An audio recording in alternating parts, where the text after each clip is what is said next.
Buenas tardes para todos, para todas, a los señores panelistas, a nuestros académicos y estudiantes y el público en general. Espero tengan una muy buena tarde y nos acompañen en este panel que es sobre una temática muy importante. Entonces, con motivo de este 12º Congreso Internacional de Salud Pública, Salud Global, Sindemias y Retos de la Salud Pública, es un honor dirigirme a ustedes y a quienes nos acompañan en la tarde de hoy en este panel de seguridad humana y global. No sin antes agradecer de antemano a los panelistas su valiosa presencia y los importantes aportes que nos dejarán en este evento académico. Es importante, antes de iniciar y complementando todo lo que vamos a hablar esta tarde, decirles que este concepto de seguridad humana y global pues, se acuña en el informe del Programa de las Naciones Unidas para el Desarrollo en 1994, donde se da el informe sobre desarrollo humano y se define la seguridad humana como una combinación entre la libertad de temores y la libertad de necesidades. Sobre el entendido que es importante contar con una nueva estructura, un cambio de énfasis que combine los programas de paz y seguridad, desarrollo y derechos humanos, en donde la seguridad se centre más en los individuos que en los territorios o en los estados. Igualmente, tener en cuenta que la seguridad ha prevalecido a lo largo de la historia del hombre en una búsqueda constante del bienestar y de la protección de la salud de las personas. Es así como en la defensa del territorio, así como en la defensa del territorio. Es un concepto que ha venido variando en el tiempo acorde a los contextos y a los desarrollos sociales, políticos, económicos, ambientales y tecnológicos, y en respuesta a los rápidos cambios en las relaciones internacionales, la conectividad en el transporte, los medios de comunicación, los cambios ambientales, las diversas vulnerabilidades y riesgos que asumen las personas. El concepto de seguridad sigue en constante construcción y continúa siendo el centro de las investigaciones y desarrollos que conllevan a un mejor entendimiento e intervención por parte de los estados y de todos los actores sociales que están presentes en la toma de decisiones frente a las poblaciones. En este sentido, quiero dar como una introducción a lo que vamos a ver en este panel sobre seguridad humana y seguridad global. Quiero compartir con usted la metodología del panel. Tendremos 3 ponentes, cada uno de ellos tendrá 20 minutos para exponer su tema y posteriormente tendremos 15 minutos para responder las preguntas del público. Este panel irá hasta las 3:20 de la tarde aproximadamente y entonces vamos a dar inicio a el mismo. En esta primera ponencia nos complace presentar al doctor Marcelo Corc. Él actualmente es el jefe de la Unidad de Cambio Climático y Determinantes Ambientales de WAPS. Igualmente es asesor regional asesor regional en control de la contaminación del aire en el Centro Panamericano de Ingeniería Sanitaria y Ciencias del Ambiente, CEPIS, también de la Organización Panamericana de la Salud. Es ingeniero químico del Instituto Tecnológico de Israel, magíster en Salud Pública de la Universidad de Texas de El Paso y doctor en Ingeniería Química de la Universidad de Rochester en Estados Unidos. Trabajó como analista principal de la calidad del aire en Sonoma Technology Inc. en Santa Rosa, en California, y fue gerente de la oficina de STI en Washington. Bienvenido, doctor Corc, a esta su casa. En este momento disponemos entonces ya de su tiempo para su presentación. Bienvenido. Perfecto, muchas gracias. Voy a compartir pantalla con ustedes, si me permiten. Ahí está.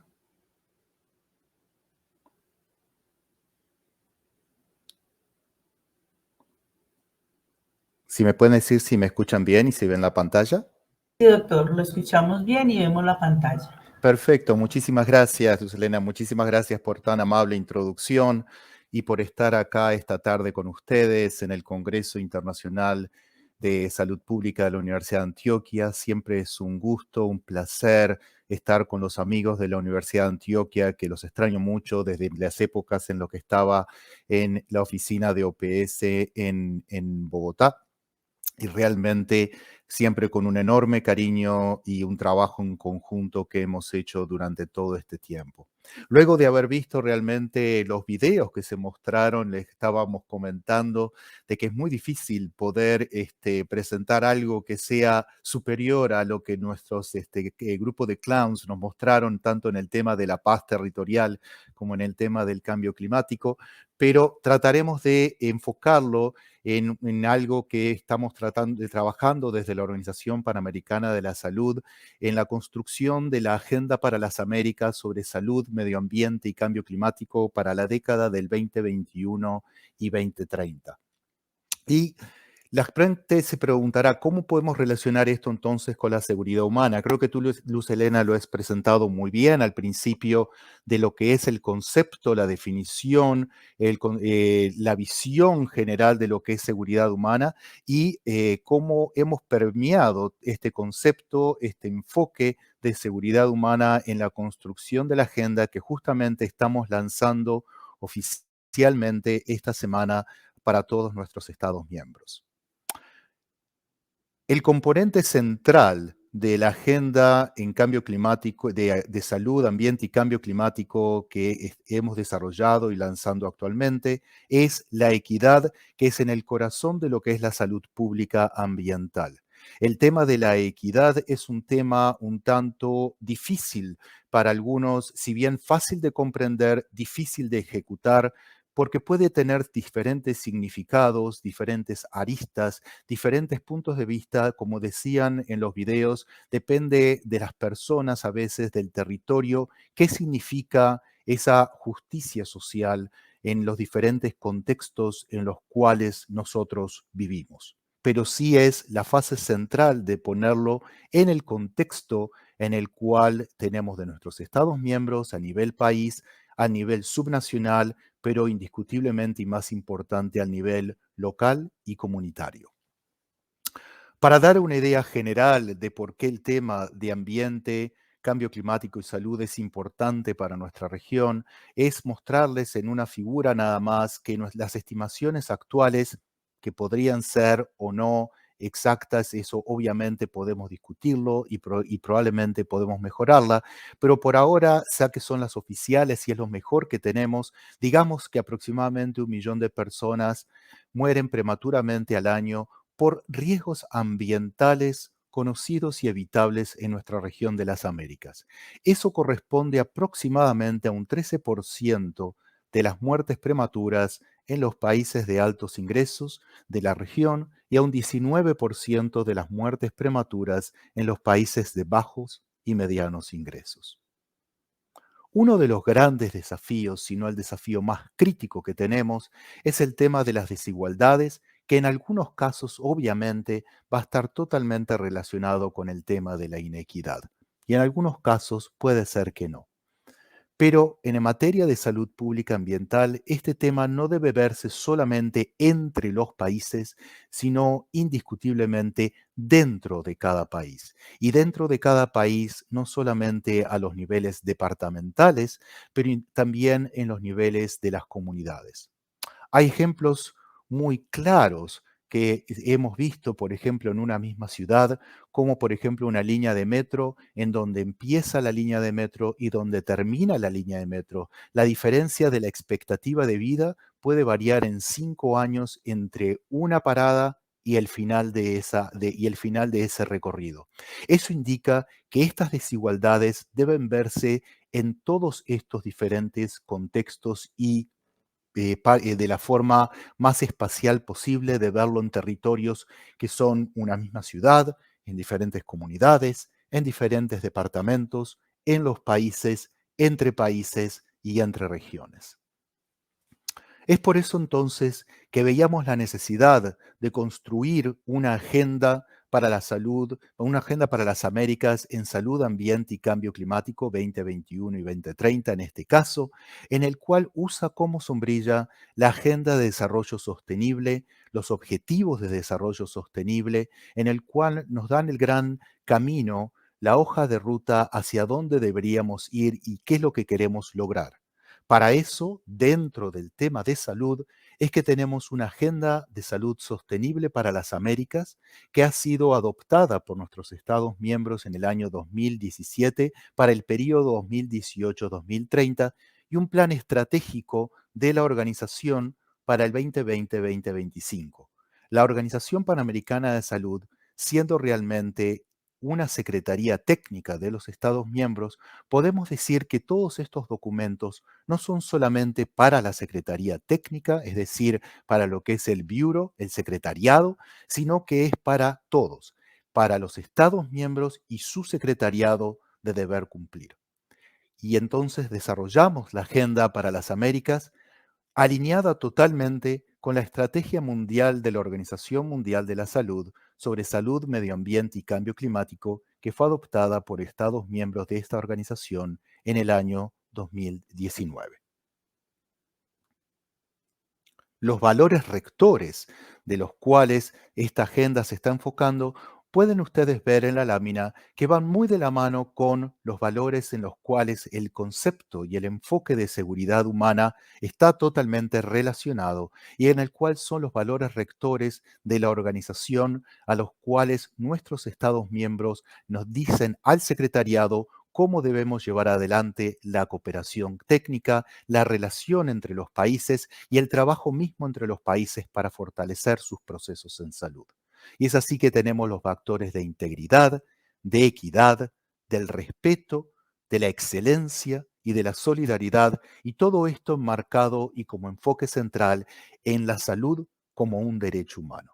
Si bien para las personas y aquellos profesionales, especialmente aquellos que son de carácter más bien técnico, del área de epidemiología o del área de la ingeniería, o del área de las ciencias físicas o en algunos casos ciencias sociales, donde no se enfocan directamente en un trabajo permanente con el tema de los derechos humanos y la salud, déjeme decirle que desde nuestra área, que podríamos decirle como un área netamente técnica, el hecho de que nosotros veamos el tema del derecho humano y de los derechos humanos y salud de una forma totalmente integradora y que salud es un derecho humano, es lo que realmente nos guía en este trabajo de la agenda en el que esperamos que ustedes lo puedan vislumbrar. ¿Cómo entonces estamos teniendo esa visión de implementar esta agenda?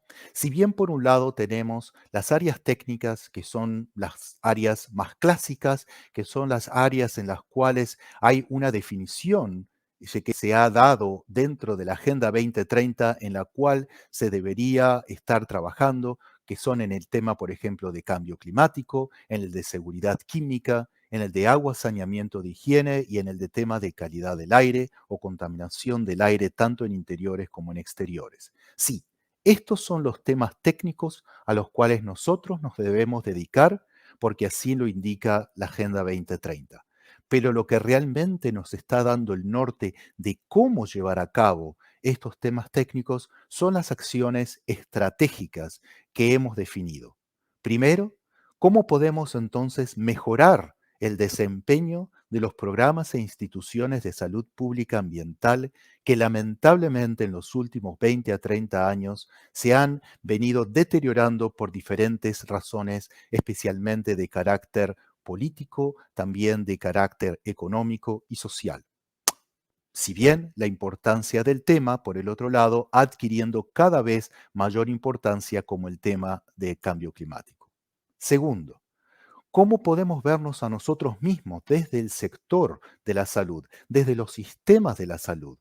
Y ser y vivir que tenemos una responsabilidad, por un lado, en el tema de la salud pública ambiental, y tenemos también una responsabilidad de ser sostenibles. No podemos seguir diciendo que salud y el sector salud solamente se ve afectado por los temas de contaminación o por los temas ambientales en general o por el impactos negativos del cambio climático, sino que también tiene una responsabilidad de llevar y llegar y ir hacia esa sostenibilidad, y es así donde debemos fomentar sistemas de salud que sean sostenibles y resilientes desde el punto de vista medioambiental.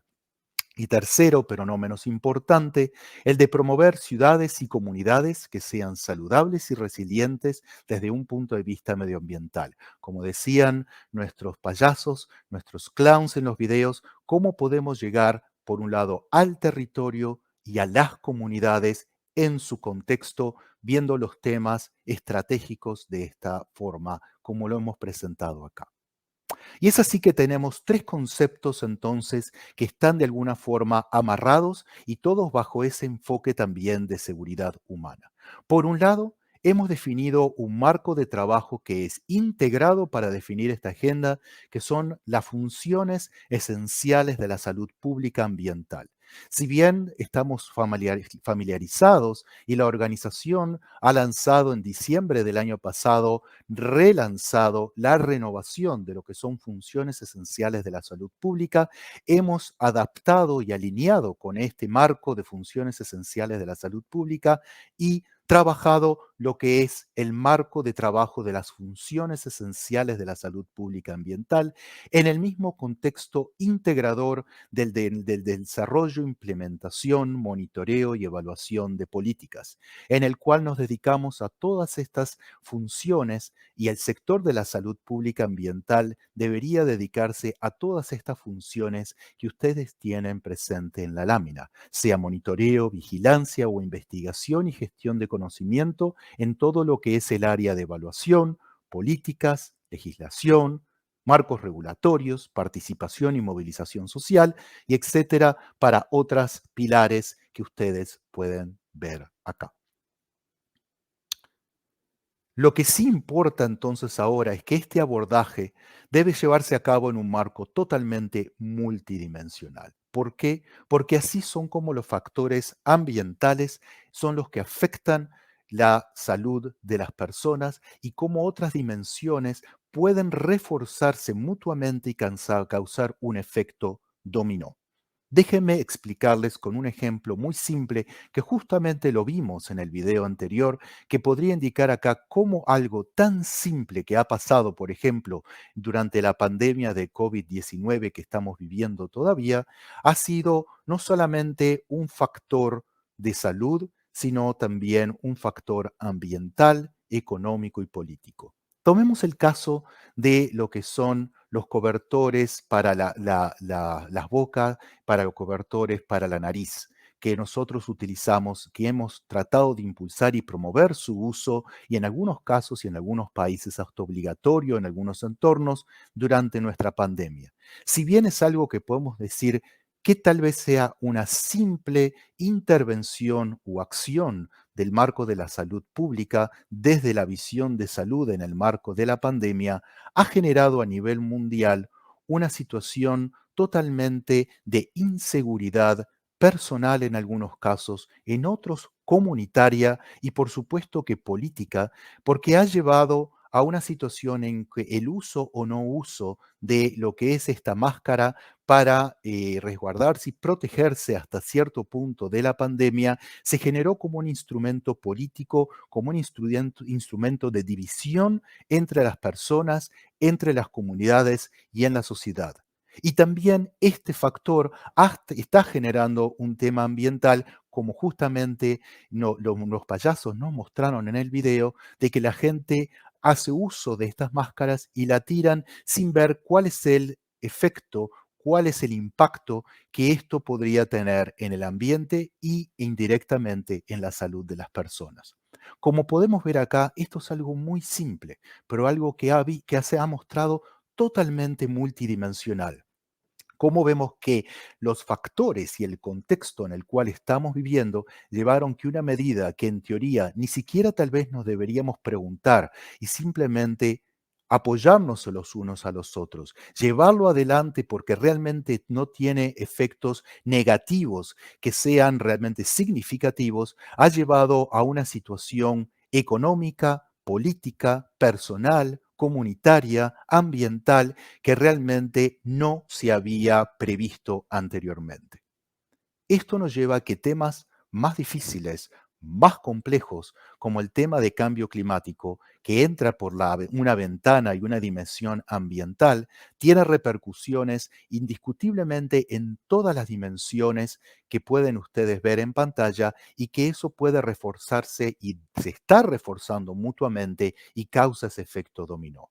Tiene una repercusión política porque si a nivel de los estados no actuamos, el cambio climático cada vez se va haciendo más, el impacto cada vez se va haciendo mayor. Indiscutiblemente que al hacerse mayor, la repercusión en salud cada vez ser mayor. Esto tiene una repercusión en la seguridad alimentaria, donde en algunas zonas tenemos zonas de sequías y está estableciendo esa inseguridad alimentaria, una migración de las personas que genera más un aspecto político, que genera un aspecto comunitario, que genera una dimensión personal e indiscutiblemente económica. Y esto, como pueden verse indiscutiblemente, el cambio climático es un excelente ejemplo de cómo este factor se refuerza mutuamente y causa este efecto dominó. Y la pregunta es, ¿cómo podemos entonces atacarlo por todas estas dimensiones al mismo tiempo y de esa forma poder ver cómo adaptar a lo que ya es la situación en que estamos viviendo, mitigar lo más posible y aprender a vivir con la situación de cambio climático que vivimos? Esto demanda, como dijimos, respuestas integrales. Esto no es de un sector. Esto no debe corresponder al sector ambiente, porque no es solamente un tema de ambiental.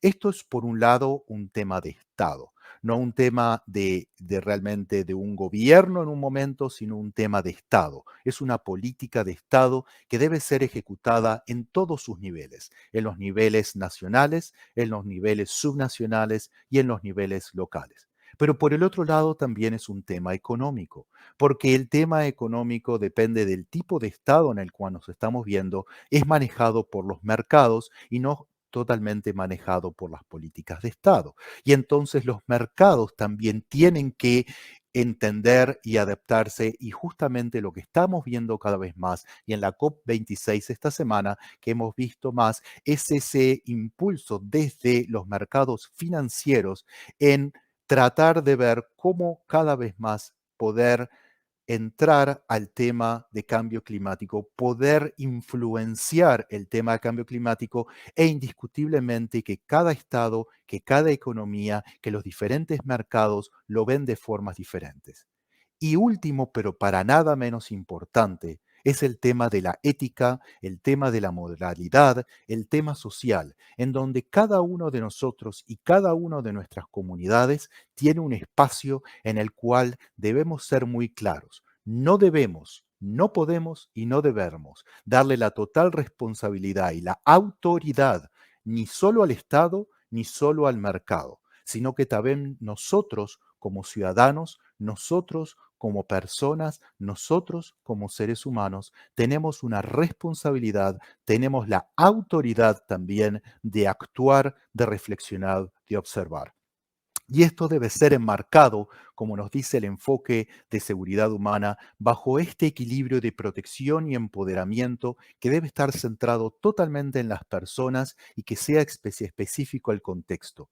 Las intervenciones no deben ser intervenciones técnicas, son intervenciones que deben considerar lo técnico, lo político, lo operativo y lo social, todo en el mismo momento para que entonces sí puedan tener efecto. Si bien desde el área académica sabemos que hay varias intervenciones que desde el punto de vista técnico, bien controladas, podrían tener un buen impacto en poder mitigar y adaptar al cambio climático, en general vemos que muchas veces cuando son llevadas a las comunidades nos encontramos con estas grandes complejidades en el cual un componente y un enfoque como el de seguridad humana y la paciencia de poder trabajarlo porque demanda mucho tiempo, mucha dedicación, un liderazgo individual, un momento de liderazgo de cada una de las personas en las cual podamos y sepamos escuchar, reflexionar, defender nuestras ideas,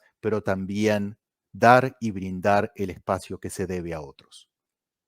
Y con esto es que tenemos una responsabilidad compartida. Es un llamado a la acción para que esto sea un liderazgo de todos. de todas las instituciones, de los gobiernos, de instituciones públicas, privadas, de la academia y de cada ciudadano, que podamos adoptar entonces un sistema de salud que sea sostenible y resiliente desde el punto de vista medioambiental y que usemos el poder de estas asociaciones, de estas alianzas, el conocimiento que tenemos, tanto técnico, social, como el conocimiento político que podemos tener y llevarlo todo esto junto para crear respuestas integrales en este marco de seguridad.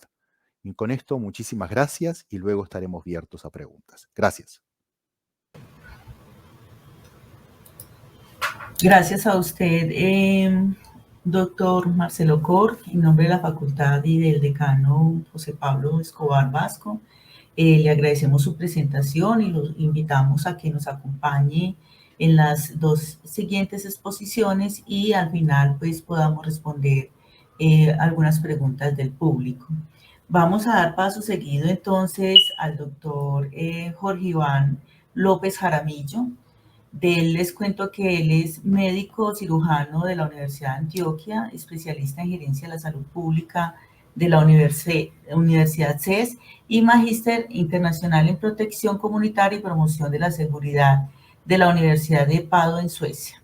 También es docente investigador, consultor independiente en gestión del riesgo, telesalud, simulación médica, miembro de la comunidad Iberoamericana de Tecnologías Móviles en Salud y del Comité Técnico de la Corporación Antioquia Presente, con experiencia en coordinación de proyectos de desarrollo en zonas de conflicto armado, gestión de proyectos con financiación internacional y apoyo operativo en situaciones de emergencias y desastres.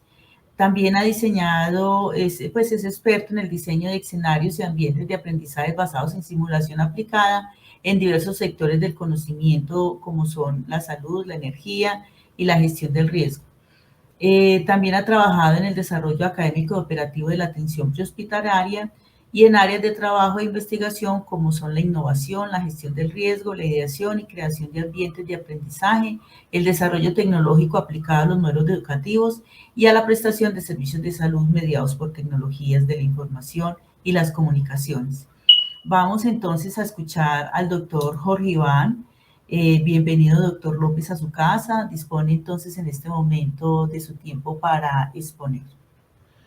Muchas gracias, Luz Elena. Muy contento de estar en este evento y escuchar pues las ponencias extraordinarias que hemos tenido el placer de recibir los últimos días y el aporte que nos acaba de hacer Marcelo, que ilustra mucho un poco el enfoque que quiero presentar en la presente charla.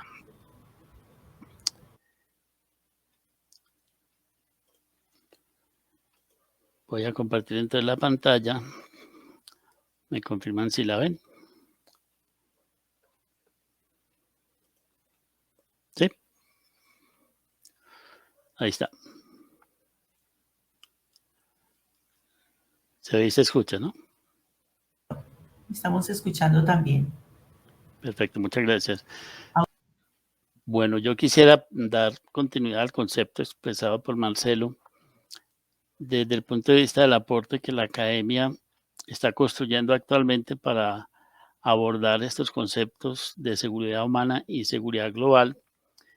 Y es un aporte que va en doble dirección, en un tema de formación y un tema de transformación digital en salud, que son los conceptos que hemos venido construyendo de la mano de la Facultad de Salud Pública y en el caso de la transformación digital en salud, de la mano de otras instituciones que les voy a comentar un poco más adelante.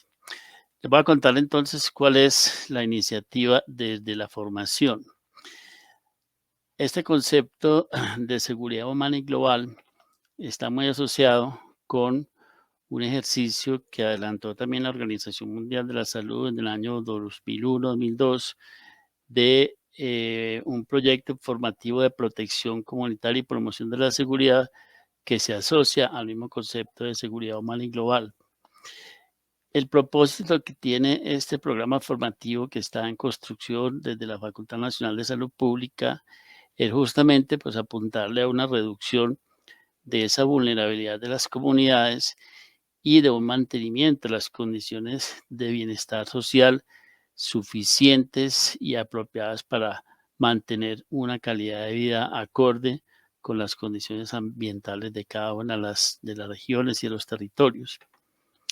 En este enfoque de reducción de la vulnerabilidad, concuerdo perfectamente con los planteamientos de Marcelo de que debe hacerse o abordarse de una vista multidimensional y que debe tener pues un abordaje completamente de una respuesta integral. Por esa razón, hemos entendido que hay 4 líneas de trabajo que permitan tanto el abordaje multidimensional como la respuesta integral. Uno es el de los aspectos médico-legales, socioeconómicos y psicológicos de las lesiones y la violencia, sobre el entendido que afectan de una manera muy importante a la población. Lo estamos viendo actualmente bajo el concepto que han escuchado en este congreso sobre sindemia. El otro abordaje está relacionado con la atención de aquellos eventos, algunos de ellos de origen ambiental, en términos de prevención y preparación en aquellas situaciones que se pueden considerar como amenazas, o sea, de origen tecnológico, sea de origen antrópico. Y además, el abordaje desde la rehabilitación y reintegración de las víctimas a sus comunidades. Tenemos una importante afectación de todas esas comunidades y víctimas, no solamente de las lesiones no intencionales, sino también de las intencionales, que es otro de los conceptos que se abordan en este programa formativo de protección comunitaria y seguridad humana que hemos venido construyendo. Y el último componente que complementa la acción formativa es el tema de la prevención y promoción de la seguridad, que sería como el cierre pues, de todo el ejercicio. Entonces, estos 4 pilares de formación consideramos que le aportarían al personal de no solamente de la salud, sino de otras áreas de conocimiento, como vamos a ver en la siguiente diapositiva, elementos suficientes desde el punto de vista académico para mantener esa seguridad humana y global en la agenda del día en los territorios. Y eso debe trasladarse justamente a los territorios. Una situación como la que vivimos en muchas de nuestras poblaciones, esto es Buenaventura, donde se conjugan todos estos riesgos ambientales y sociales. Ya nos decía Marcelo, pues que 1.016.000 personas con muerte prematura por riesgos ambientales, pues se ven reflejados en esa situación de nuestras comunidades. Y aquí hay un foco muy importante y dramático donde se conjugan todos esos eventos adversos que afectan a las comunidades. Entonces, lo que se propone en el abordaje académico es que, si bien es cierto, la salud pública estaría en el centro de la discusión y en el centro de la formación, es necesario justamente para poder dar respuestas integrales que, como decíamos hace un momento, la respuesta sea multidimensional, es decir, que la salud pública se nutra del conocimiento que ofrecen otras áreas de la ciencia. Por ejemplo, derecho y ciencias políticas tienen mucho que ofrecer, indiscutiblemente educación, ciencias sociales y humanas, la ingeniería, por supuesto, las comunicaciones, las ciencias económicas, las ciencias agrarias y, por supuesto, también las ciencias exactas y naturales. Es decir, un abordaje multidimensional es un abordaje también multisectorial e interdisciplinar. Ese foco es el que estamos procurando de que se vea reflejado en este programa de formación de protección comunitaria y salud global, en donde entendemos que lo que le pasa al individuo a las comunidades puede perfectamente, tal como lo estableció la OMS, en su momento entenderse de 2 formas. Uno, como una situación dinámica caracterizada por un adecuado control de los riesgos físicos, materiales y morales. Y la segunda, como una promoción de la salud y la seguridad en grupos especialmente vulnerables. Recuerden que el propósito que buscamos con ese programa de formación es atacar ese componente de vulnerabilidad social en sus diferentes variables para que se contribuya de esa manera a una salud humana y global adecuada. Esto también va de la mano de otro criterio importante, que lo asociamos al programa de formación. Y es que, por un lado, van las lesiones intencionales, que son digamos, las riñas, los daños interpersonales, el homicidio, el suicidio, que como nos lo contaban las compañeras del grupo de Clown por siempre, reflejado en Pueblo Rico y en una paz territorial incompleta e incierta, pues ese abordaje debe tenerse en cuenta en este programa de formación. Y por supuesto, todo el componente de los riesgos ambientales que están presentados, reflejados en las lesiones no intencionales, que también pues tienen un impacto muy importante en la salud pública. Ahí tenemos entonces ese foco del aporte desde la formación, en donde lo que queremos es que los nuevos profesionales, magíster, puedan orientar sus acciones de manera integral, centrada en las personas y, como decía Marcelo, pues no solamente desde el punto de vista técnico, sino desde el punto de vista político, desde el punto de vista operativo y, por supuesto, desde el punto de vista social. Ahí dejo entonces el primer componente de formación y voy a entrar a explicar cuál es el otro componente que es nuestro aporte a este tema de seguridad humana y global desde un equipo de trabajo interinstitucional muy valioso, muy calificado, que ha venido construyendo una propuesta a nivel regional, con proyección a nivel nacional e internacional, de transformación digital en salud. En este equipo de trabajo está la Gobernación de Antioquia, a través de la Secretaría Seccional de Salud, el apoyo y acompañamiento de la Organización Panamericana de la Salud, el aporte de infraestructura y de los investigadores del Servicio Nacional de Aprendizaje del Centro de Servicios de Salud en Antioquia y, por supuesto, la Universidad de Antioquia, a través de la Facultad Nacional de Salud Pública y a través de la Facultad de Enfermería. En este esfuerzo interinstitucional, lo que estamos procurando es construir lo que hemos llamado provisionalmente un proyecto de salud pública digital. En este proyecto de salud pública digital, que como les digo está en construcción, estamos tratando de adaptar y adoptar los 8 principios rectores de la transformación digital del sector de la salud que la OPS pues ha establecido para toda la región.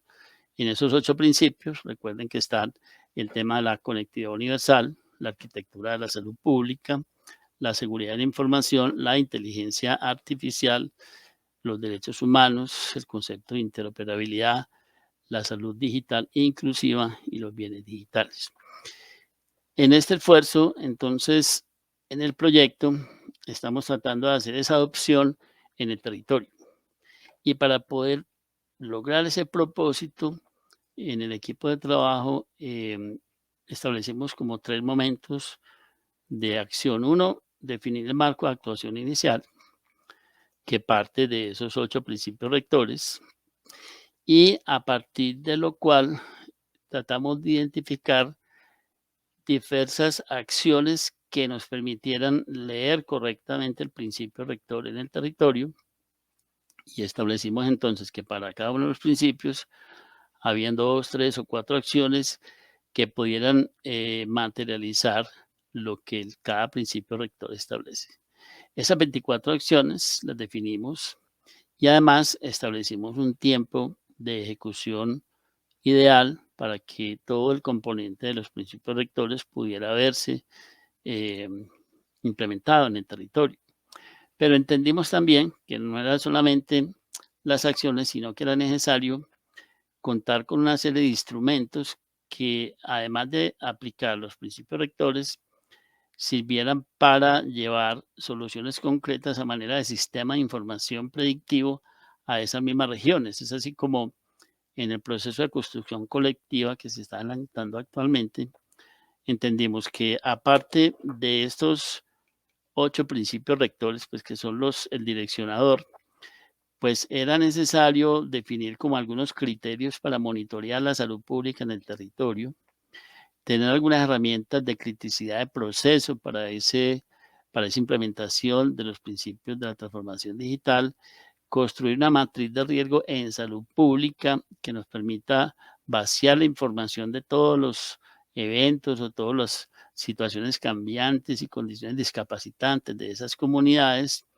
llevar eso a un instrumento de análisis de vulnerabilidad a la salud pública, complementado con los 3 momentos de la entrega de la información, que son acciones de reducción del riesgo en salud pública, que puede ser tratar de intervenir la fuente, tratar de intervenir la vulnerabilidad o tratar de mejorar los medios de respuesta frente a eventos adversos y establecer como una serie de paneles de notificación para que los tomadores de decisión a nivel estratégico, a nivel táctico, a nivel operativo y especialmente a nivel comunitario, pues puedan tener una mejor respuesta, como pues mejor que la que hemos tenido en la pandemia actual y por supuesto pues por tratarse de entidades que nos dedicamos a la formación, además de la Secretaría Seccional de Salud y la OPS, pues necesitamos estar retroalimentando todo este ejercicio y poder transferir la información a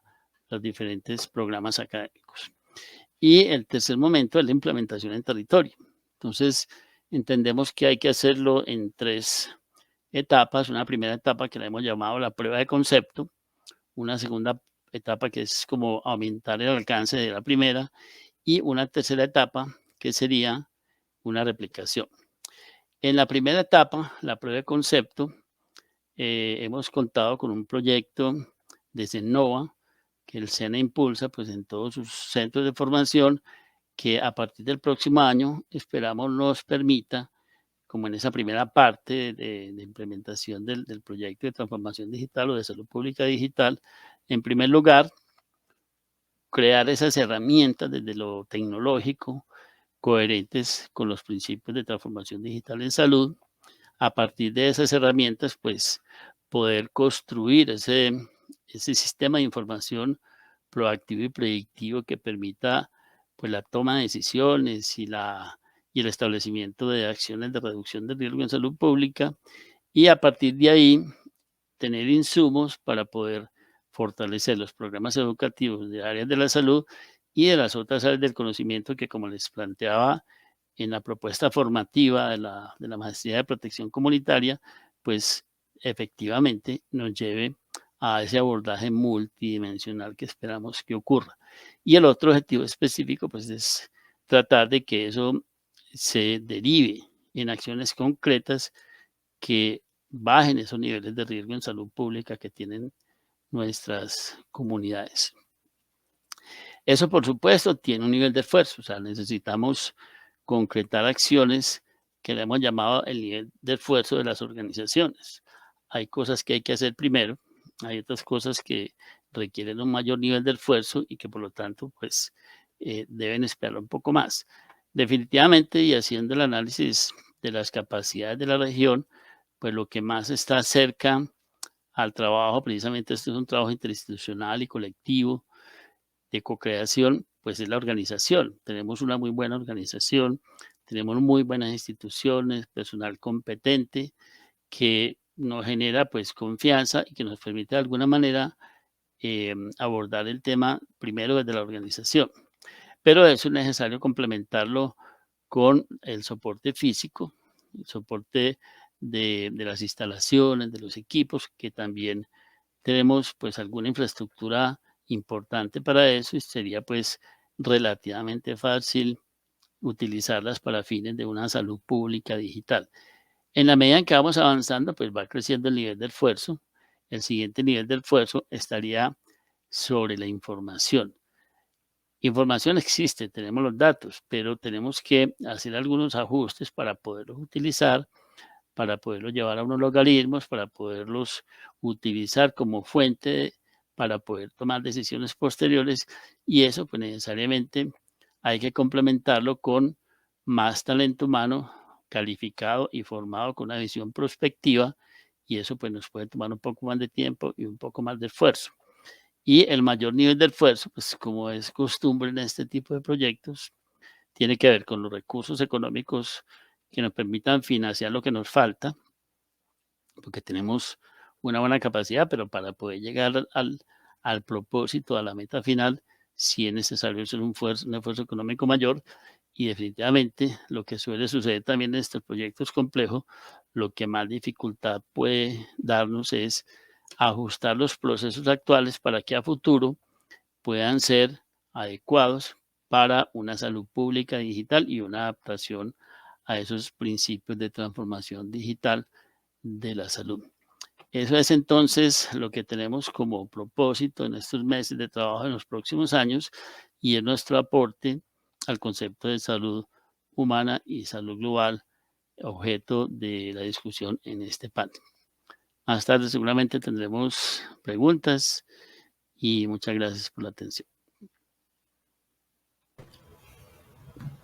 Gracias, Jorge Iván, por esta apuesta de lo que es la salud pública digital, que nos coloca entonces en este contexto de cómo nos acercamos desde nuestros territorios citadinos a otros territorios y cómo llevar también este conocimiento y procederes para solventar o solucionar algunos problemas de salud pública en ellos.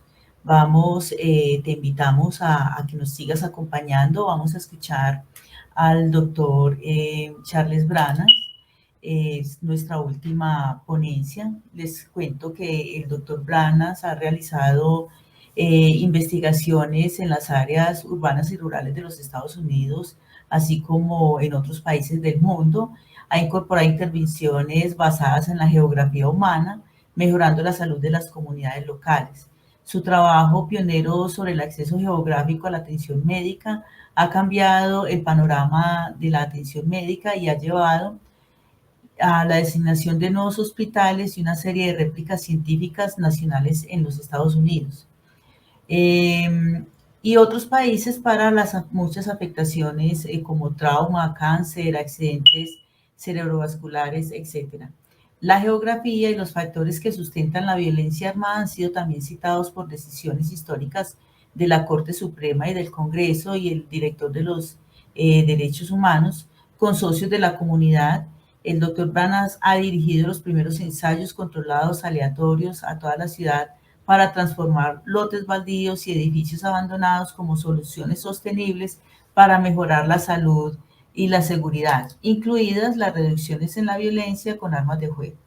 También ha trabajado a nivel internacional en los 4 continentes y liderado esfuerzos multinacionales, produciendo extensas cohortes de científicos de naciones en desarrollo, métricas de salud nacionales y cobertura de prensa mundial.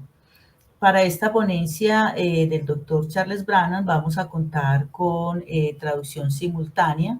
Entonces, los invitamos a que escuchemos muy atentamente lo que nos trae el doctor Branas.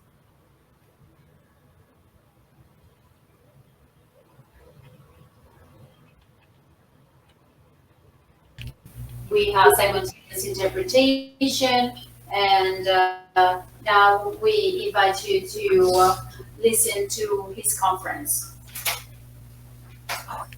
Ya ibas a acabar. Fresco.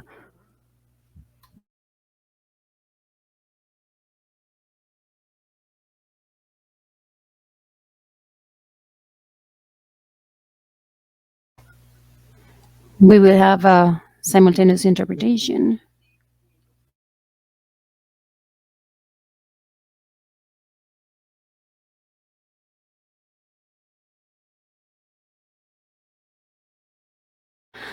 Hola, ¿me pueden escuchar bien? ¿Me escuchan? Sí, perfecto, y también podemos verlo. Muchísimas gracias, profesora Restrepo, por la presentación. Y yo estaba siguiendo a unos conferencistas bastante buenos. Y por favor, una pregunta, ¿pueden ver bien las diapositivas? Sí, sí, las podemos ver. Maravilloso. Bien, hoy les iba a hablar y yo sé que estamos un poco atrasados en términos de la agenda. Voy a hablar de las estructuras comunitarias y la importancia de estas estructuras para la reducción de la violencia y una forma en particular que yo conozco y que sé que es un reto para todas las Américas, incluyendo a Colombia y también a los Estados Unidos, sobre todo, y es la violencia con armas de fuego. En los Estados Unidos, el 2010 fue un año muy importante en los Estados Unidos, tristemente, y fue el primer año en los Estados Unidos, o en la historia de los Estados Unidos, donde tuvimos un arma por persona en los Estados Unidos. El crecimiento de las armas de fuego ha sido bastante grande y estas armas se crean en una tasa más alta que las personas y viven más personas que las personas en los Estados Unidos, viven más tiempo que las personas en los Estados Unidos. Y se puede ver que en el 2015 las armas y las armas de fuego tenían un mayor incremento que el de las personas. Así que de hecho, si pasamos más adelante, en los Estados Unidos, que es el mayor productor de armas de fuego del planeta, tiene más armas que las siguientes 25 naciones más grandes combinadas. Y también si lo comparamos con otras naciones en desarrollo, la parte de muerte, de tasas de muerte por estas, con armas de fuego es 2 veces superior. Y así que hay muchas más lesiones por este tipo. Así que en Colombia y en otras universidades de los Estados Unidos, donde las agencias gubernamentales, hemos hecho las preguntas de, bueno, ¿qué podemos hacer al respecto? ¿Qué podemos hacer con estas armas de fuego? Y no sé si esto se puede traducir bien, pero ¿quién tiene mejores ideas que esta? Ponerle un condón a un arma de fuego en términos de controlar los problemas de violencia con armas de fuego en los Estados Unidos. Luego se hace esta pregunta de ¿cómo se puede reducir esta violencia? Probablemente la primera respuesta que las personas van a decir es que haya más policías. Y ese es un enfoque para poder abordar este tipo de violencia, pero quiero ofrecerle algunas de las limitaciones de tener más policía y más supervisión.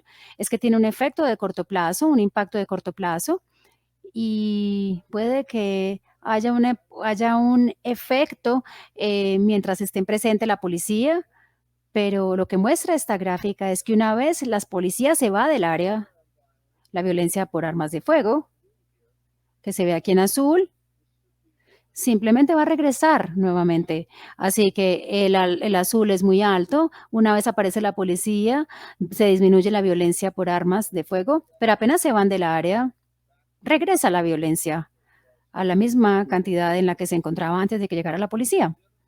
Así que lo otro de esta parte policial es que es bastante costoso en los Estados Unidos.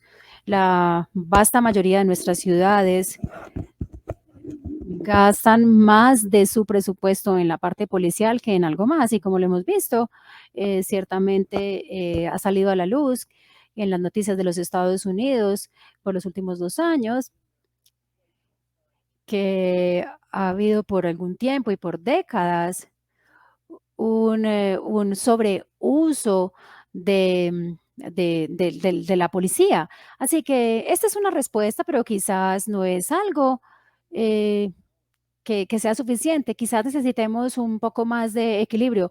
El otro son es la legislación contra las armas. En muchos casos, esto puede que funcione o no funcione, pero lo que se ve acá es que las leyes para las armas en los Estados Unidos son muy difíciles de aprobar, en primer lugar, pero también también puede que haya mucha incertidumbre de si hay o no un efecto en la violencia con armas de fuego o si se tiene la oportunidad de estudiar y se ha mostrado que muchas no tienen el efecto. Algunas, por ejemplo, las leyes para evitar el acceso de los chicos, de los menores a las armas, y la mayoría de las leyes puede que tengan un efecto mínimo o ningún efecto, o quizás puede que ni siquiera conozcamos el impacto. Así que esto llevó a algunos de nuestros grupos a preguntarse, bueno, ¿cómo podemos ir más allá de las legislaciones para las armas y también del cumplimiento de la ley para disminuir la violencia de armas en los Estados Unidos? Y de hecho, esto va más allá de los Estados Unidos. Quiero enmarcar esto en un contexto internacional y se extiende a más allá de los Estados Unidos. Yo he trabajado en América Central, en Guatemala y en Honduras, donde los homicidios por armas son impresionantes. Es increíble este programa y hemos empezado a trabajar. En Indiana, por ejemplo, donde ha habido muchos suicidios con arma de fuego. Así que tenemos que empezar a pensar más allá de simplemente las leyes y el cumplimiento o la aplicación de la ley. Y necesitamos otras soluciones, además de unas intervenciones innovadoras. Así que una de ellas que ha estado teniendo más investigación y estudio científico por los últimos años, son las soluciones del compromiso comunitario hacia la violencia contra las armas de fuego. Y muchas personas no creen que este tipo de soluciones comunitarias tengan un impacto, pero de hecho sí lo tienen. Y en más de 20 años, para cada 10 de estos programas hay algo como una reducción de 6 al 9% en la violencia. Y quiero hablar específicamente de algunos programas que tienen lo que nosotros denominamos interruptores, que son individuos que llegan a las comunidades e interrumpen esta violencia de armas.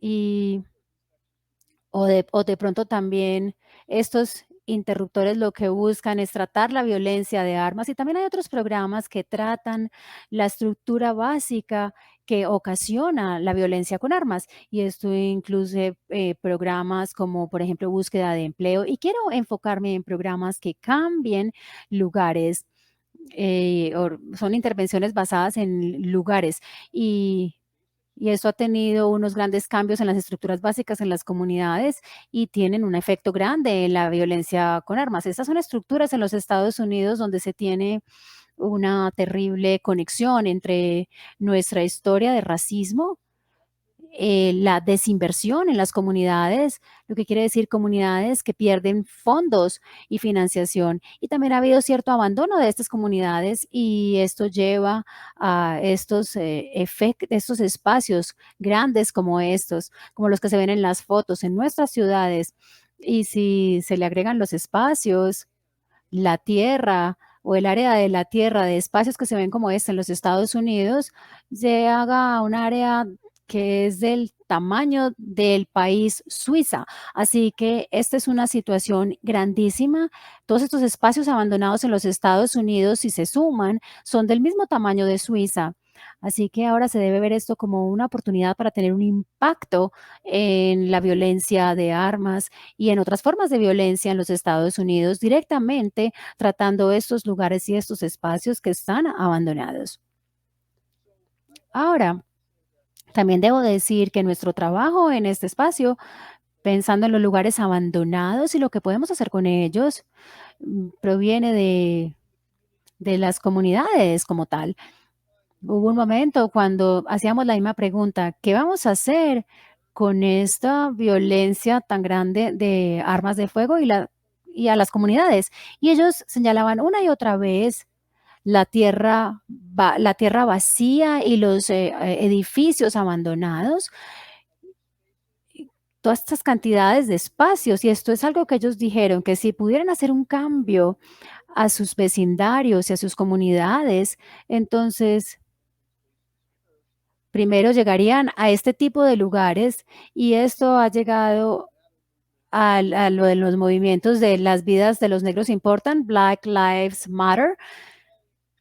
Y esto decía que si realmente las vidas de los negros importan, deberíamos intervenir e invertir en estos vecindarios, en estos barrios donde viven los negros en los Estados Unidos. Así que nuestro trabajo se ve así, ya llevamos como unos 10 años o una década haciendo esto. ¿Y qué es lo que pasa si se hacen cambios a estas tierras abandonadas y a estos edificios abandonados? Como lo pueden ver en la parte superior e inferior de la pantalla, lo que está a la izquierda es lo abandonado y lo que está a la derecha es lo que se cambió. Y miren cómo cambia para que se vean más limpios y para que para que alguien pueda vivir en ellos. Y lo que hemos encontrado es que la violencia baja en un 39% y por cada dólar que se invierte, se reciben cientos de dólares, porque la violencia con armas de fuego es un evento bastante costoso para que una ciudad responda. Y obviamente, además de la tragedia general, es realmente algo muy costoso. Así que, miren, son unas inversiones pequeñas en estos lugares y espacios abandonados que tienen unos grandes retornos en la inversión. Yo diría que este trabajo lo hemos llevado y lo hemos hecho en un formato experimental. Esta es una ciudad en los Estados Unidos, en Filadelfia, donde hay unos lotes baldíos, 600 de 30,000 y algunos se les hizo mantenimiento, otros a grupos de control. Y luego vimos que la violencia de armas de fuego, en este caso, después de haber hecho un experimento randomizado o aleatorizado, la violencia bajó 17% después de esta intervención verde. Y esto lo llamamos una ciencia del gana-gana. Esta es la ciencia aquí, no solamente genera conocimiento con respecto a lo que funciona en las comunidades y lo que se puede tomar de una ciudad y llevarlo a otra, sino que también les proporciona los recursos a estas comunidades y de hecho la violencia con armas eh, también bajaba y también bajaron otras cosas. Y los cobeneficios, a medida que las personas tenían menos miedo de salir a la comunidad por la violencia de armas, bajaba. Ellos sí salieron y pudieron relajarse, pudieron liberar un poco su estrés.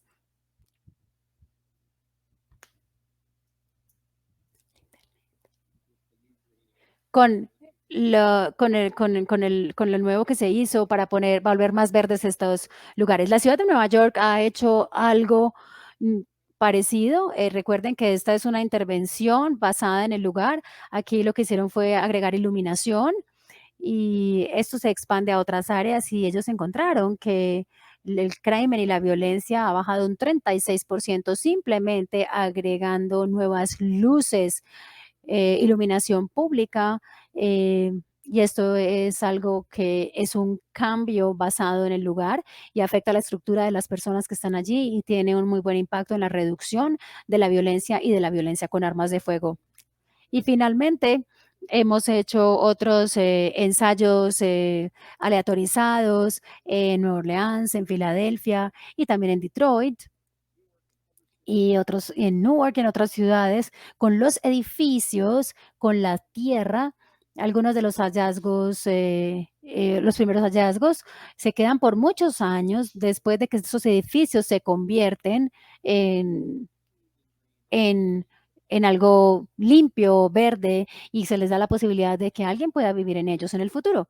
Así que yo no tengo mucho más para decir, sino que la idea es que abordar esas estructuras básicas como cambios en los lugares y programas que hagan cambios en los lugares, pueden ser nuevos espacios verdes, bien sea arreglar los edificios, darles iluminación, sembrar árboles. Y hemos encontrado en todas estas ciudades donde hemos hecho el trabajo, que la reducción en la violencia de armas va de entre el 6% y el 56% cuando se abordan estas estructuras básicas en las ciudades. Así que les voy a dejar estos aprendizajes para que se los lleven a casa. Y yo creo que algunos de los presentadores también hablaron de esto. Son puntos de salud pública en los que realmente tenemos que pensar más, no solamente como salud pública, sino llevarle el mensaje a otros que están por fuera de la comunidad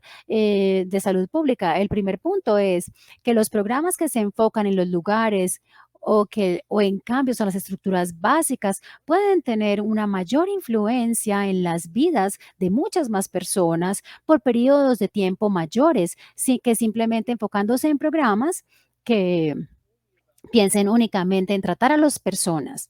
Así que necesitamos llevarnos o aplicar un abordaje mucho más universal y que nuestros colegas piensen más en esto y luego un pensamiento anexo es que si estamos haciendo programas basados en los individuos, puede que sean basados en la policía o médicos, debemos dejar de pensar que estos programas van a tener un impacto sostenible si mantenemos poniendo a las personas de regreso en esos lugares, en esos espacios y estructuras que son caóticas y que no son saludables.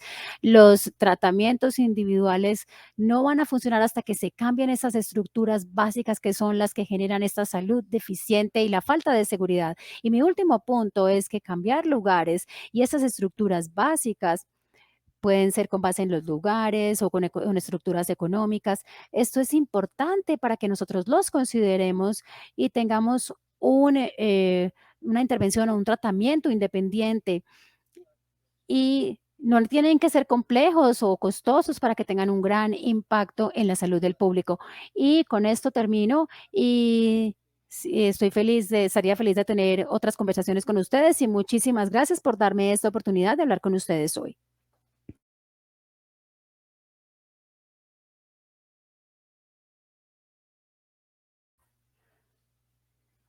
Tenemos unas preguntas para usted antes de que terminemos. La primera pregunta se trata de estas intervenciones.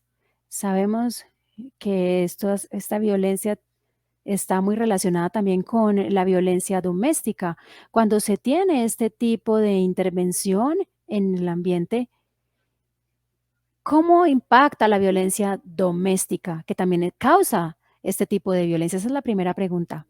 Sí, claro. Yo creo que es una gran pregunta y la violencia doméstica o intrafamiliar es muy interesante por definición. Es típico es algo que se presenta al interior de las casas. La mayoría de las violencia por armas se presenta por fuera, al aire libre.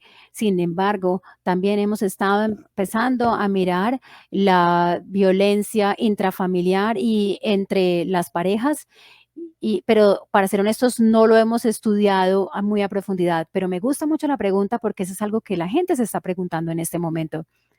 La otra pregunta se trata de cómo se decide qué lugares o qué tipo de intervención son las que se deben aplicar a cada ciudad o a cada lugar. Si existe algún tipo de enfoque comunitario o hay algunos arquitectos o unos colegas o son los legisladores. ¿Cómo se decide este tipo de intervención? A ver, yo he trabajado con arquitectos y con paisajistas y todo lo que yo les mostré el día de hoy fue iniciado por la comunidad. Estas son cosas que las comunidades crearon solas de una manera pequeña y de alguna forma ellas estuvieron al tanto de esto, ellas las vieron y tratamos primero de probarlo antes de aplicárselo a ciudades más grandes. Y cuando hablo de las comunidades ellas fueron las que lo probaron en menor escala, la mayoría de las veces estamos hablando de comunidades que son comunidades muy empobrecidas o que están sufriendo muchísimo o que han sufrido por décadas la violencia de armas de fuego. Y la mayoría de estas comunidades han probado este tipo de intervenciones, pero no sé qué palabra usar acá, porque se quedaron hartos, se cansaron y no sabían qué más hacer, estaban muy exasperados. Yo espero que eso se traduzca bien y no sabían qué más hacer y básicamente intentaron o probaron algo y se dieron cuenta desde una pequeña escala que estos cambios para los espacios y los lugares parecía que tuviera un efecto en las áreas inmediatas y luego ellos pensaron, bueno, de pronto entonces deberíamos intentar esto en lugar de nuestro barrio o vecindario, sino también en otros. Así que estos todos son enfoques iniciados en la comunidad. Y nuestra última pregunta es con respecto a los interruptores, las personas que interrumpen las cosas. Queremos aprender un poco más o conocer más de cómo funciona este programa y qué estrategia es la que están utilizando. A ver, yo no hablé mucho de los interruptores o las personas que interrumpen, a ver, por varias razones. Voy a contarles un poco. Realmente estas personas, y para aquellos de ustedes que quieren conocer más al respecto, pueden googlearlo, buscarlo en Google. Y hay un documental fantástico del primer programa de interruptores en Chicago que se llama Los Interruptores. Y si no, vayan y vean el tráiler porque de verdad que es muy conmovedor. La idea detrás de todo este programa es una idea epidemiológica. De hecho, la empezó un epidemiólogo y la violencia es algo que es contagioso, particularmente cosas como la violencia por armas y cosas de esa naturaleza. Y hay mucha violencia y si se puede interrumpir, así como la transmisión del COVID se puede interrumpir si mandas a las personas a las comunidades. Básicamente, la forma en la que se enviarían las pruebas y el rastreo en las comunidades es exactamente el mismo concepto para la prevención de la violencia. Pero para esto, estos interruptores o estas personas que interrumpan tienen que ser mensajeros creíbles. Deben ser personas que se vean como auténticas, que sean en esa comunidad o que sean de esa comunidad y que hayan sufrido ese tipo de violencia en algún punto de su vida, ¿ok? Y la mayoría de ellos han sufrido de esta violencia, así que básicamente tienen credibilidad y pueden tener acceso a la comunidad y le pueden hablar a la comunidad porque los reciben muy bien. Y esto es una forma, es una diferenciación con respecto a la policía. Y estos programas han demostrado ser bastante exitosos, así que yo creo que espero que eso resuelva la pregunta. Y si hay más preguntas al respecto, yo les puedo enviar más lecturas o cosas que puedan ver. Pero primero, véanse ese documental, listo, del programa de los interruptores. Y el reto es mantener el dinero para que siga fluyendo. Para poder mantener funcionando este tipo de programa. Y esa es una de las razones por las cuales decidimos pensar en los lugares, en lugar de pensar en las intervenciones basadas en persona. Estos son buenísimos, este tipo de programas, el de los interruptores, pero apenas se acaba el dinero, pues ya es difícil volverlo a retomar.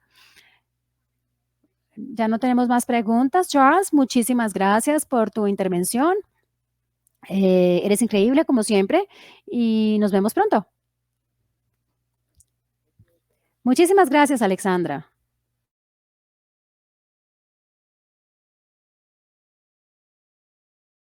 Bien, Alexandra, por su apoyo en nuestra ponencia en inglés. Hay algunas preguntas también para nuestros invitados, digamos, latinos, que tienen que ver, por acá nos pregunta Laurinice Pires, ¿cómo construir respuestas globales, conjuntas e integradas cuando los países más poderosos tienen posturas de autoprotección, no hacen la rotura de las patentes, no defienden las vacunas como un bien público? ¿Cuáles serían los caminos para los países en desarrollo y sus pueblos? Esta pregunta iría muy direccionada hacia el doctor Marcelo. Gracias, Luz Helena, por enviarme una pregunta tan simple de contestar. Si te pudiera dar una respuesta inmediata en un minuto, entonces creo que se estaría trabajando para una empresa consultora internacional y cobrando millones, ¿verdad, Jorge? ¿No te parece? Sí, total. Pero creo que algo que sí me gustaría decir importante, que a veces nos olvidamos desde nuestras regiones y países. Nosotros podemos y debemos activar nuestros propios liderazgos y nosotros debemos ser responsables de nuestras propias acciones. Nosotros no podemos controlar, pero sí podemos observar el mundo global y entender cómo se mueven los mecanismos, pero no debemos echarle, como dice el otro, echarle la culpa al otro por los problemas generales, sino por lo menos en el marco en el cual nosotros trabajamos, tomar las responsabilidades del caso y liderar un proceso dentro del contexto en el cual nosotros vivimos. Creo que a veces nosotros nos olvidamos y ponemos demasiadas fuerzas en tratar de enfocarnos en el otro y no de enfocarnos en nosotros mismos. Si hay algo que puedo decir que bajo el ámbito de seguridad humana y bajo el ámbito de entender qué es lo que nosotros debemos hacer, por ejemplo, en el marco de la salud pública ambiental, es muy fácil decir que los efectos son del contaminador, que el cambio climático es por el otro, pero el sector salud tiene sus propias responsabilidades que aún no está tomando en caso, que por ejemplo no tenemos un conocimiento de cómo tratar a personas con problemas asociados con el cambio climático, que por ejemplo el sector salud también contamina porque utiliza carbono, cómo descarbonizar al sistema de salud. Y yo creo que hay que empezar por la casa, ¿no? Tenemos que poner nuestra casa en orden para después también empezar a poner los dedos en cada uno, si bien es cierto, pero creo que eso no nos va a llevar a ningún lado hasta que asumamos nuestras responsabilidades y lideremos al respecto. Muchas gracias. También hay preguntas muy relacionadas con, digamos, como con esos determinantes ambientales, económicos, políticos, sociales, y que van, digamos, entrelazados. O sea, no podríamos descartar el uno o el otro, sino que están imbricados. Entonces, preguntan por el tema de la extracción de los recursos naturales de una manera, pues, alarmante. En Colombia vemos diariamente noticias de cómo se deforesta y esto las consecuencias que trae pues para el cambio climático y para el deterioro ambiental de las zonas, pero que eso está ligado también al empleo, a un empleo informal que incluso las personas son tratadas en unas condiciones bastante deplorables. También está ligado con el tema del microtráfico, del narcotráfico, en fin. Estamos hablando de cómo esto va afectando y entonces la pregunta que se hacen es, ¿qué está haciendo la OPS y los organismos internacionales como para empezar a minimizar un poco los impactos que todos estos problemas sociales y ambientales, económicos que vive la región de las Américas y el mundo en general y que está impactando en el cambio climático? Esto, ¿qué está haciendo estas organizaciones para remediar un poco esto? Ok, yo creo que es una pregunta muy razonable en el sentido de cuál es la responsabilidad que nosotros como organismos internacionales tenemos en esta agenda de determinantes ambientales y sociales. Y creo que si tomamos un ejemplo en particular como el tema de cambio climático y en el tema, seamos realistas, el tema de cambio climático es un tema económico, político, visto principalmente por un tema desde el punto de vista de lo que es el tema de la energía, el tema de la agricultura, más que el punto de vista social y de salud, si bien el impacto, gran parte del impacto va por el lado de la salud. ¿Qué es lo que ha pasado hasta ahora? Que en los últimos, desde que tomemos como punto de partida, para tomar simplemente un punto de partida, ¿no? El tema del protocolo de Kioto en el año 97, hasta el momento se ha visto muy poco la posibilidad de que el sector salud esté sentado en la mesa de negociaciones en conjunto con los ministros de Economía, con los ministros de Energía, con los ministros de Agricultura, porque ese punto social desde el punto de vista de cambio climático se ha visto siempre relegado a un costado. El asunto es lo que hemos tratado poco a poco es ver cómo podemos llevar a que, por un lado, un ministro o una secretaría de salud entienda que tiene un rol y responsabilidad que hacer en el marco del cambio climático. Y por el otro, cómo el Estado y la política internacional entiende que el sector social tiene que estar presente en las respuestas al cambio climático.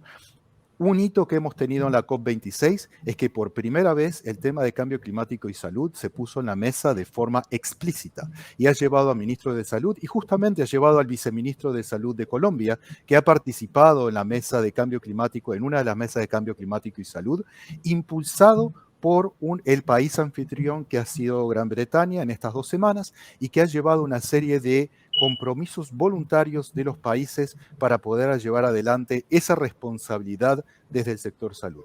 Ese es el camino que tenemos que hacer. Es un camino muy lento, es un camino muy engorroso, es un camino de marcha adelante y de marcha atrás, pero no nos queda otra. Vamos a tener muchas pérdidas, nunca vamos a llegar a una solución ideal, pero vamos a ir ganando cada vez un poco más de terreno y ese es el rol que queremos y debemos tener desde un organismo internacional con el apoyo de nuestros Estados miembros, como esto hemos tenido, por ejemplo, con Colombia en este tiempo. Muchas gracias, Marcelo. Bueno, una pregunta para el doctor Jorge Iván López. Jorge, hablas tú de salud pública digital y hemos conocido tu experiencia en telemedicina y otras experiencias, pues, donde desde las ciudades se pueden capacitar e incluso acompañar a otros profesionales, no solamente médicos, en temas de salud y de salud pública.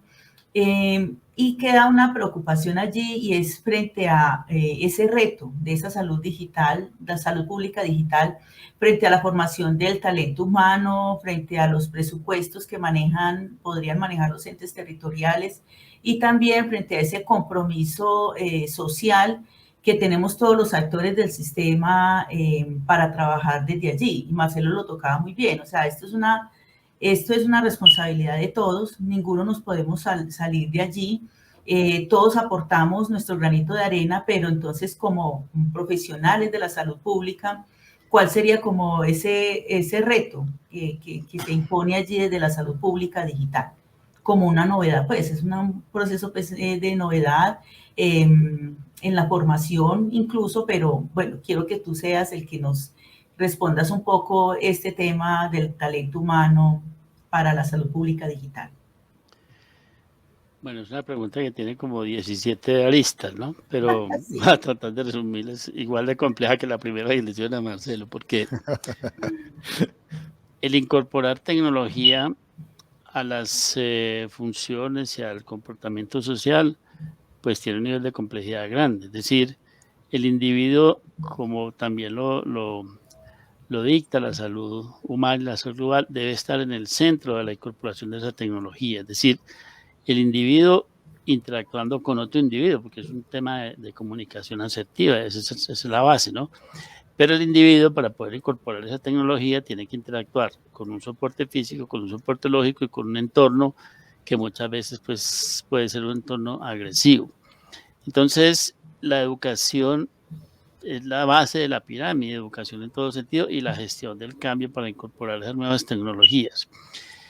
En los desarrollos que hemos tenido, por ejemplo, en telemedicina y en teleasistencia, encontramos que la mayor dificultad estaba en el personal de la salud, no en el usuario ni en la comunidad. Eso es muy particular, porque uno pensaría que la dificultad la iba a encontrar era en el usuario o en la gente. No, la comunidad y la dificultad del cambio y la mayor gestión del cambio está en el personal que durante toda su vida pues ha impartido servicios de salud de manera presencial o que depende mucho de estar en contacto con los demás individuos. Eso fue lo que nos enseñó la actual pandemia. Antes nosotros veíamos como una novedad el tema de la telemedicina y casi que soportábamos a los que promulgábamos la necesidad de desarrollar la telemedicina, y la pandemia lo que hizo fue revertir ese proceso. Es decir, no es si quiere, es que tiene que hacerlo, porque si no, no va a poder estar en contacto con las comunidades. Eso desde el punto de vista del personal de la salud, que tampoco pues es complejo lograr ese cambio. Por eso en las propuestas que estamos construyendo de transformación digital, uno de los componentes que consideramos muy importante es modificar esos programas académicos de las diferentes profesiones para que se familiaricen y para que de aquí en adelante ni siquiera se vuelva a hablar de telemedicina, sino de medicina o de salud, porque ya la tecnología debe ser parte del lenguaje diario, no como una novedad, sino como el día a día, como decimos aquí popularmente, parte del paisaje. Eso en cuanto al personal. En cuanto a la comunidad, lo que sí hemos visto en los diferentes pilotos que hemos ejecutado, no solamente en telemedicina, sino en teleasistencia, y particularmente en teleasistencia prehospitalaria y domiciliaria, es que la comunidad tiene mucha capacidad de adaptarse a cualquier sistema tecnológico. Lo que no se puede hacer es confiar en un solo sistema, sino que hay que dejar las puertas abiertas para que muchos sistemas de tecnología puedan incorporarse al ejercicio de la telesalud y que sea la misma comunidad la que, de acuerdo con su capacidad económica, su conocimiento, su accesibilidad, utilice uno u otro o sistemas redundantes. Entonces, ahí hay que tener como cierto cuidado de que la adaptación se haga de acuerdo con las condiciones de cada público. Pero eso es la telesalud. Ahora, lo que procuramos ahora es subir al piso siguiente con la salud pública digital para poder ver en 360 grados qué es lo que ocurre con la salud pública, cuáles son esos determinantes sociales, económicos, ambientales que afectan la salud pública y que necesitemos ver anticipadamente para que situaciones como la actual pandemia, bueno, nos tomen de sorpresa. O sea que espero haber respondido por ahí 3 de las 17 listas de la pregunta. Bueno, ya finalizando este panel, nos quedan como varias resonancias, ¿cierto?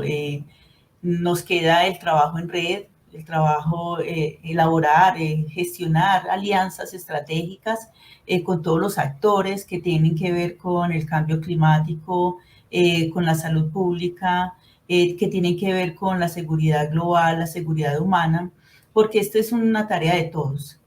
También nos queda ese trabajo interinstitucional e intergubernamental como un reto, ¿cierto?, de la salud pública, lograr esto. Yo creo que estos espacios académicos nos permiten acercarnos como a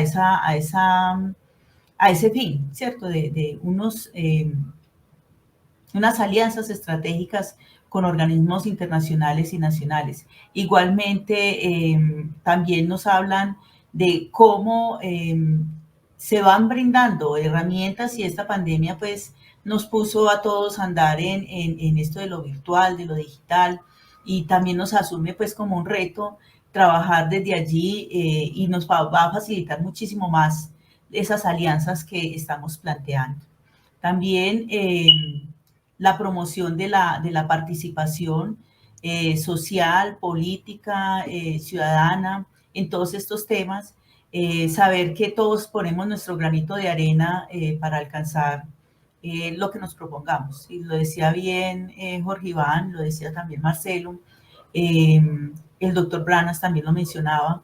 Es importante para trabajar cualquier problema de salud pública en cualquiera de los ámbitos, trabajar desde los contextos donde están las comunidades, trabajar desde sus necesidades, ser más que oferentes, ser, digamos, como estar atentos a las demandas que tienen ellos en cada territorio, y desde allí creo que vamos a ir logrando un poco esa percepción de seguridad que a veces nos toma a todos por fuera y que genera precisamente ese temor y esa angustia que es lo que finalmente va a deteriorar la salud de las personas y de los colectivos humanos. Sobre todo pues en territorios como el nuestro, que está apenas superando, viviendo todavía los efectos de un conflicto armado. El tema de la seguridad global es importante, lo mencionaba el doctor Branas, qué es lo que queda después de firmados los acuerdos de paz, qué es lo que queda después de desmantelar estas organizaciones, qué pasa con la población, hay que brindar oportunidades, ¿cierto? Oportunidades, y lo mencionaban ustedes, de educación, de empleo, y creo que desde allí vamos a ir empezando a superar como todas estas necesidades. Doctores Marcelo Cor, Jorge Iván López, Charles Brannan, les agradecemos muchísimo su presencia y esos aportes tan importantes que nos dan en este tema de la seguridad global y de la seguridad humana. Muchas gracias.